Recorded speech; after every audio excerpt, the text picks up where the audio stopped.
We are back for another edition of Let's Play WCW 2000. And to change things up a little bit, I am starting this episode of the Let's Play before I actually finished putting together the show, because I wanted to change things up a little bit for this Let's Play, but also have a little bit more time to tell you about the future of this Let's Play series, because right now the current plan that I have in place has me booking this Let's Play series for another couple of months and then calling it quits. As of right now, one may ask what that means, but what I can tell you is this: that what that means is that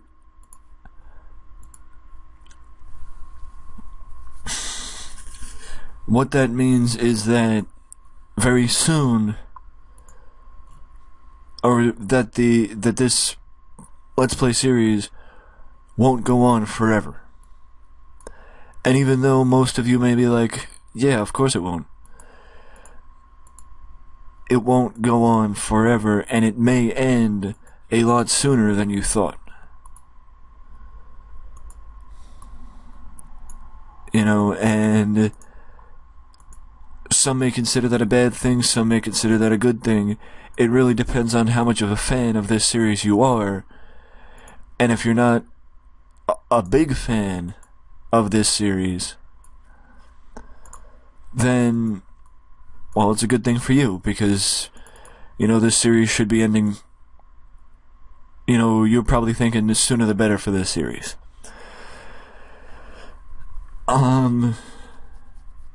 As far as putting forth an actual month that the series will end, I don't know. But I can honestly tell you that this, much like the TNA series, unless I pick it up tremendously over the next couple of months, and by pick it up, I mean if I pick up putting out recordings in the next couple of months, that is the only way that you will not see at least one of these series, whether this one or the TNA series, make it a year. As far as CM Punk is concerned, I'm thinking I may keep him off television and either only put him on the pre-show or only put him on the insignificant Saturday night for the time being, because of the fact that, you know, plain and simple, CM Punk is ready to start winning matches. So if I keep him off television for a couple weeks, then maybe, just maybe, I can bring him back and have him start winning. You know what? I'm going to hold off the tag team match that I had in mind with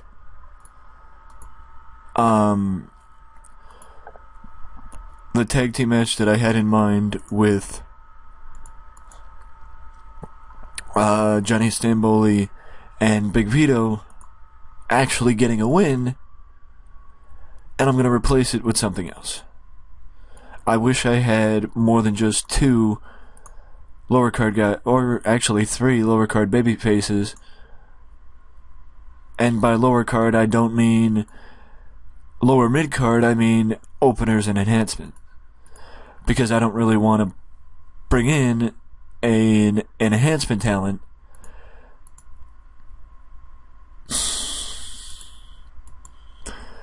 and I don't want to also put the Blue Meanie in a match on an A show, because Thunder is still considered an A show in this database, even though I would say probably at this point Thunder would be more considered a B show, in my opinion. He hasn't competed since the pay-per-view. He lost to Stevie Ray.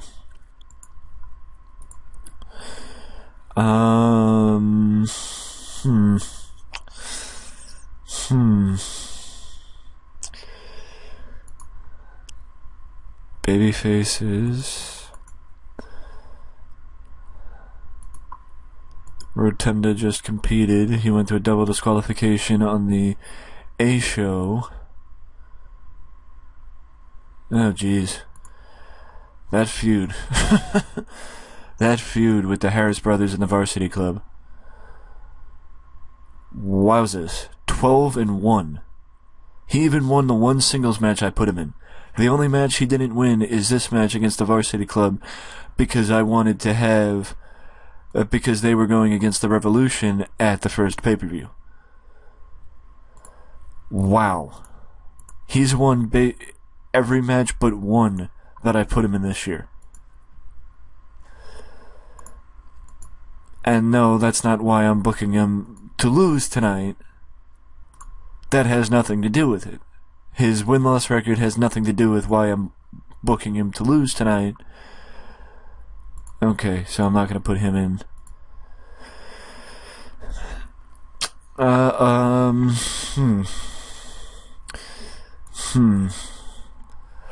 Well, I also just want to clear something up. Bret Hart is not an active wrestler because I want to bring him back. He's an active wrestler because me making him anything else pisses him off. Because as you can tell right here, I have him listed as a retired wrestler. But because he doesn't want to be retired, I have to keep him as an active wrestler listed on the roster. One of the downsides of the game, I think. Well, and also, I don't want to book Scott Steiner 2 weeks in a row. Or two shows in a row. I don't think the Total Package versus Rey Mysterio would be a good match. And I'm unsure of Sid Vicious versus Rey Mysterio. So, I'm going to do Jeff Jarrett versus Rey Mysterio. Because much like Rey Mysterio, Jeff Jarrett hasn't competed since the pay-per-view either. But at least Jeff Jarrett is 5-5. Rey Mysterio is 12-1.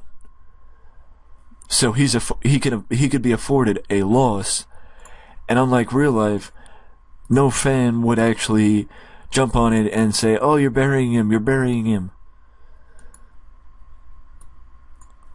I only say that because I know that I'm not burying him.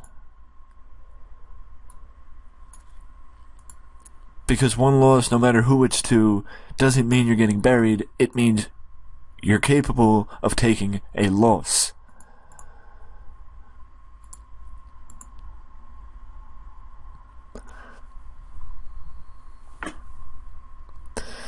But I'm not going to try and attack you guys, because that would be stupid of me.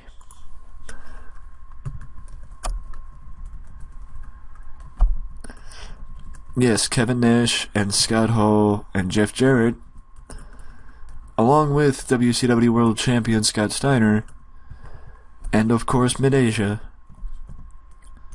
are here at Thunder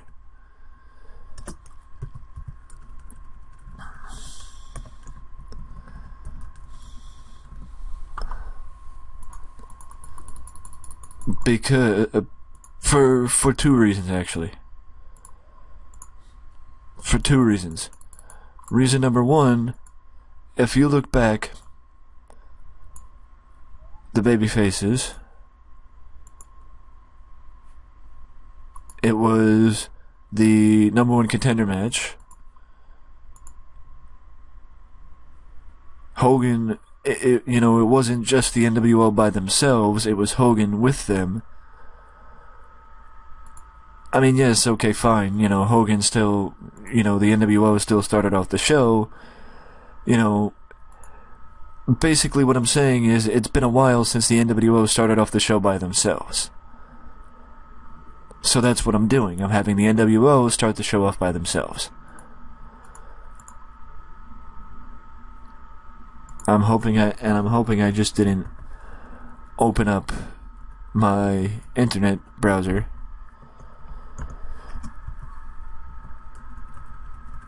Norman Smiley, Eddie Guerrero. It's not Mike Rotunda. I want Mike Sanders. Let's go. How popular is Scott Hall? Mid-70s.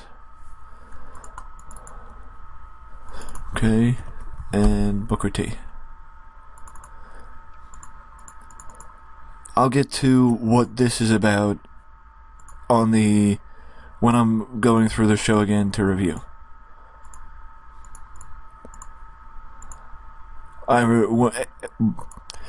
You know what I mean.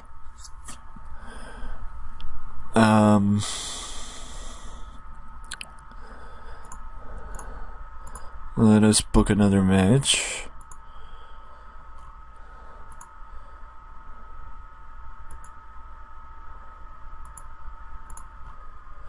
Well, and I will also say that there's a reason why you guys never see Saturday night, and that's because I, in no way, shape, or form, want to book Saturday night on camera, because basically it's just anybody who normally doesn't get wins on television goes on Saturday night to get wins on Saturday night. Or if you're Jim Duggan, you just get random wins here and there on television. Go figure. And that's why Jimmy is going up against the Cat, because, well, to be fair, if anybody could take a loss, it's Jim Duggan.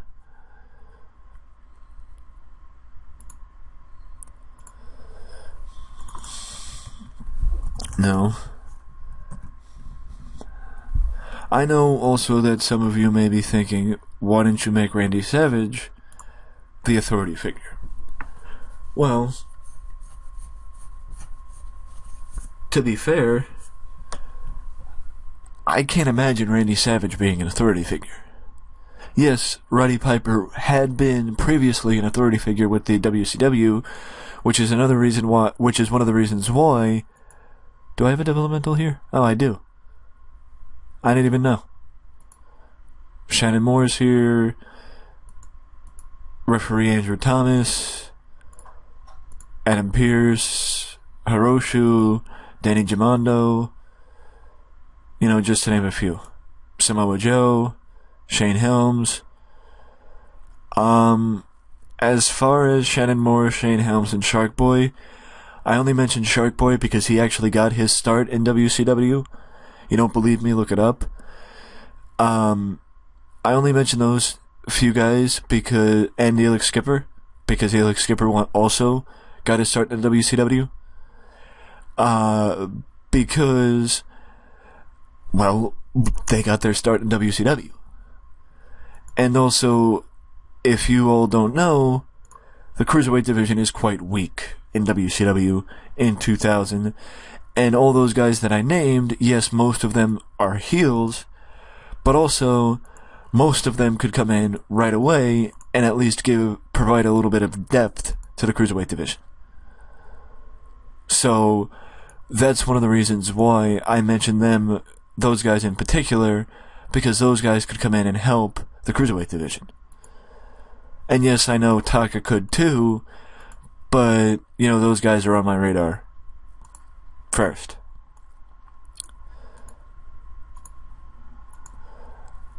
Honestly, this match is a match that I think would actually be a good match, just because of the fact that they're of the Road Warrior Animal and Road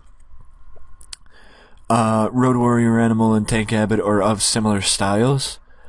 I don't think that they are of the variety of,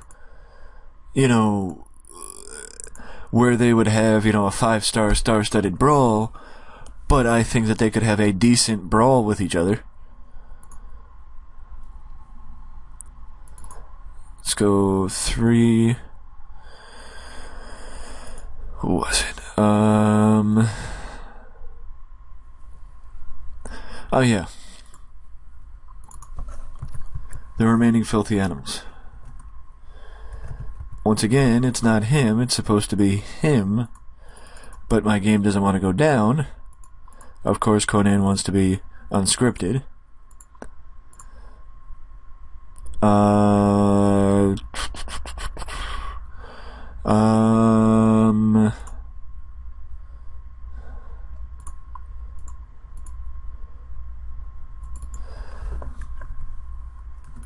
think I'll go with Terry Funk.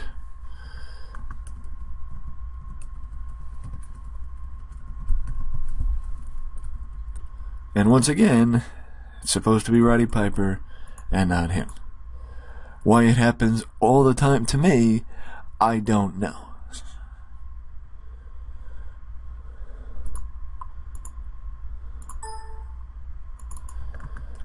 Gene will also be with Tony Marinara.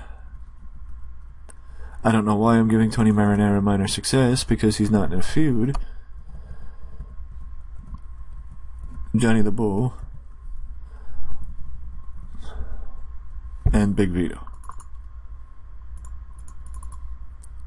Just because I want to give other people promo time. Because that's the point with WCW now. It isn't about, it isn't about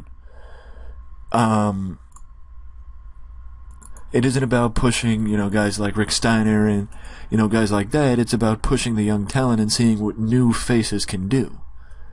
And giving new people an opportunity. Because that's what WCW never did. They never gave new faces an opportunity. But that's exactly what I'm trying to do. I'm trying to give new people an opportunity. That's one of the reasons why I gave Mike Sanders a manager job rather than a wrestler job, because in the one match that he competed in, and I believe it was Night of the Legends, I think you saw just how bad Mike Sanders is in the ring. And that's why I chose to have Mike Sanders stay out of the ring. You know what, let's bring in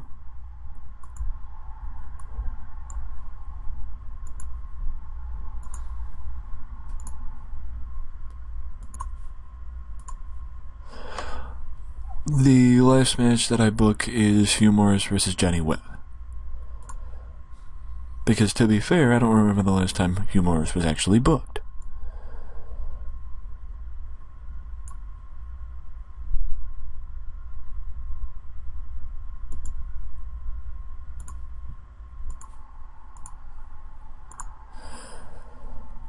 So we kick it off with Mid-Asia with the NWO, and of course, Mid-Asia brings down the segment, because Mid-Asia's not very good. What did I click on?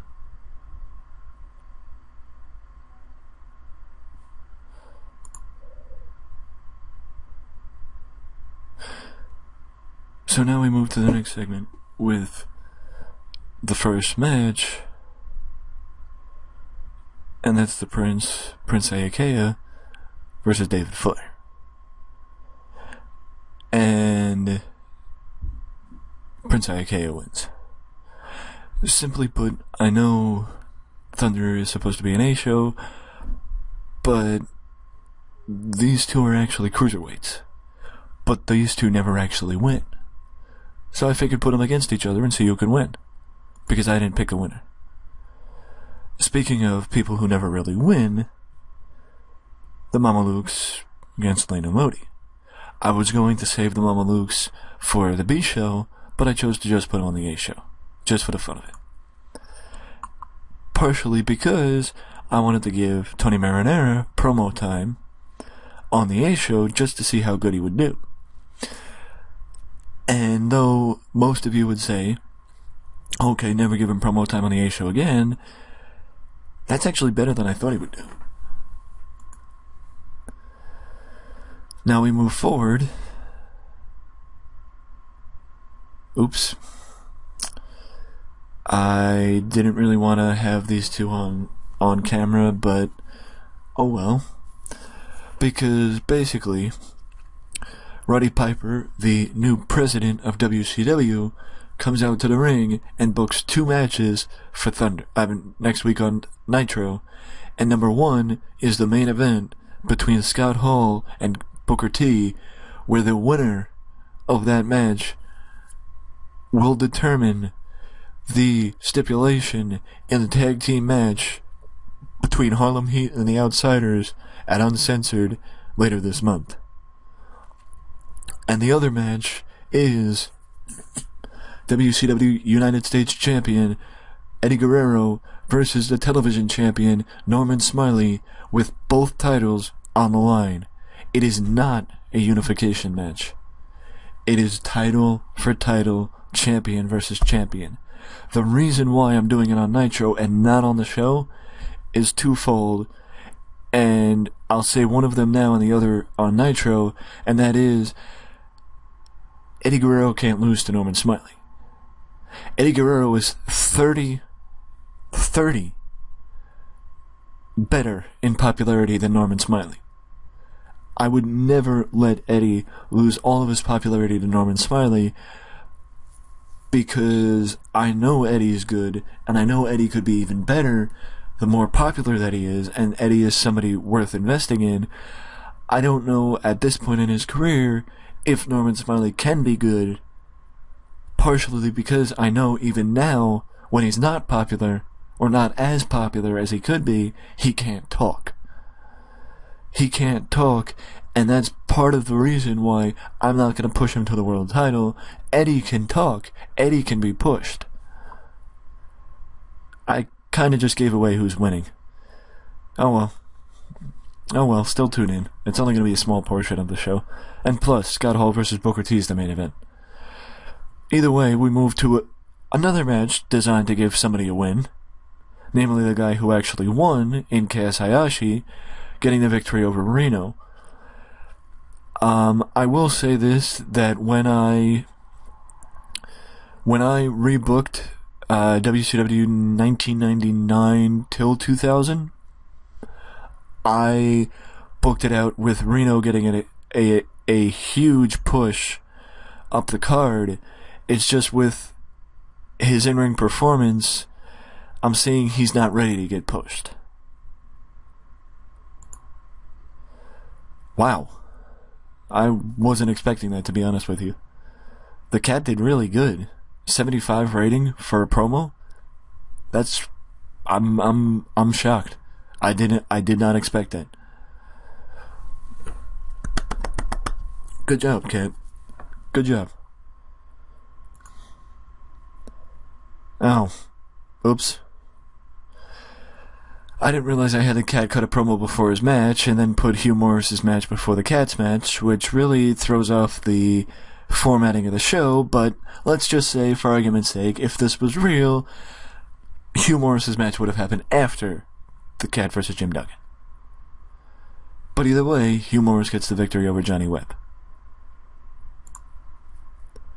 And speaking of the Cat's match, the Cat gets the victory over Jim Duggan, because much like the last match, well, actually, the Cat's one of the few upper mid-carders in the company who has not done anything this year.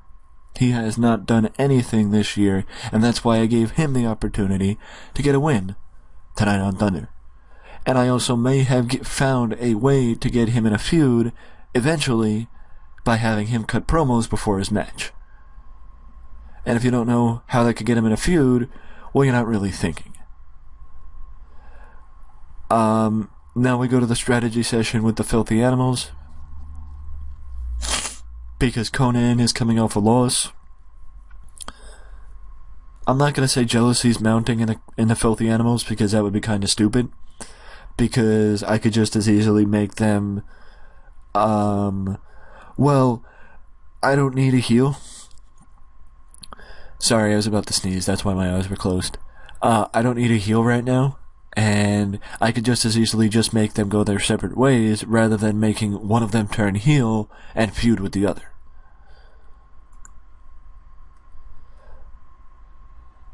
Now we move forward, and actually I was right, that it would be at least a decent match. And also, I was kind of right that they would be a good mix of styles because Tank Abbott and Road Warrior Animal have great chemistry.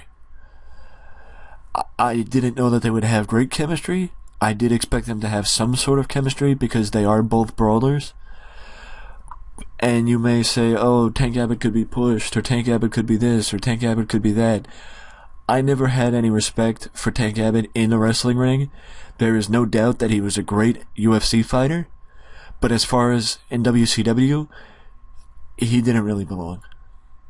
And yes, I will say this, that this may also be the last time that you see Tank Abbott in a WCW ring. And now we move forward with Gene Okerlund, who's standing by with the former president of WCW, or former commissioner, or whatever you want to call him, Terry Funk. And Gene asks Terry what he thinks of the appointment of Roddy Piper as his replacement, and the fact that one of Roddy Piper's first decrees as commissioner was to announce that Terry Funk will be facing Bam Bam Bigelow for the WCW Hardcore title at Uncensored. And Terry says, Gene, this business is in my blood. I was born to be in this ring. And me not being in this ring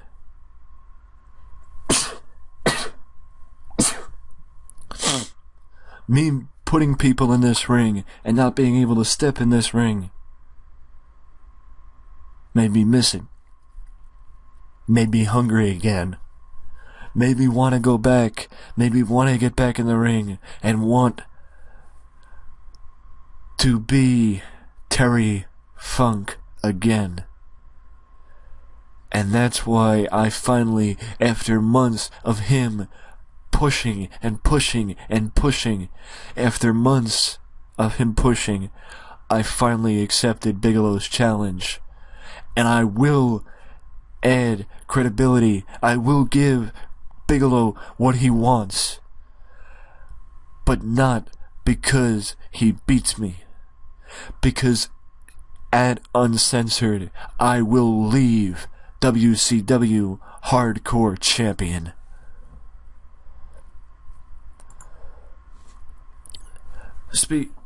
Right after that, we head back to the broadcast position, and we just hear them say, "There's a fight going on backstage. We need to get a camera back there.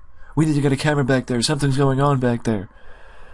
And it turns out that Mike Rotunda and Rick Steiner, the Varsity Club, are going at it with Don and Ron Harris of the Harris Brothers. And it is a downright barn burner, because you have four of the toughest men in WCW going at it backstage, and it takes a whole host of security guards and road agents to pull them apart and separate them. And then we head back to the ring for the main event, Jeff Jarrett versus Rey Mysterio Jr. And Jeff Jarrett gets the victory over Rey Jr., partially because at this point Rey could take a loss in singles competition. The other thing I wanted to say was this: that as far as things go, Jeff Jarrett debuted a new spot that got great heel heat. His psychology will be helped as a for using this spot as a go-to spot in the future. Ouch. It lost its popularity in 11 regions.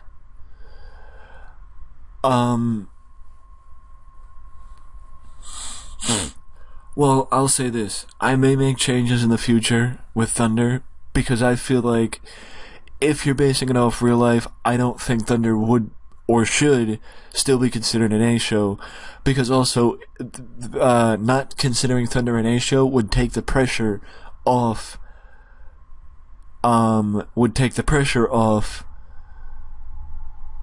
WCW Creative.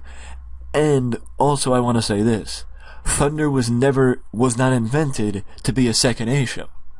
Thunder was invented to be the answer to SmackDown. And you may say, oh, SmackDown was an A show. Yeah, you might be right, but in the actions, SmackDown was an A show. But by a certain point, SmackDown became a B show. Because it soon became clear SmackDown would never overtake Raw, and if it thought it could, then they were just going to push it back and make it where, no, you're not overtaking Raw.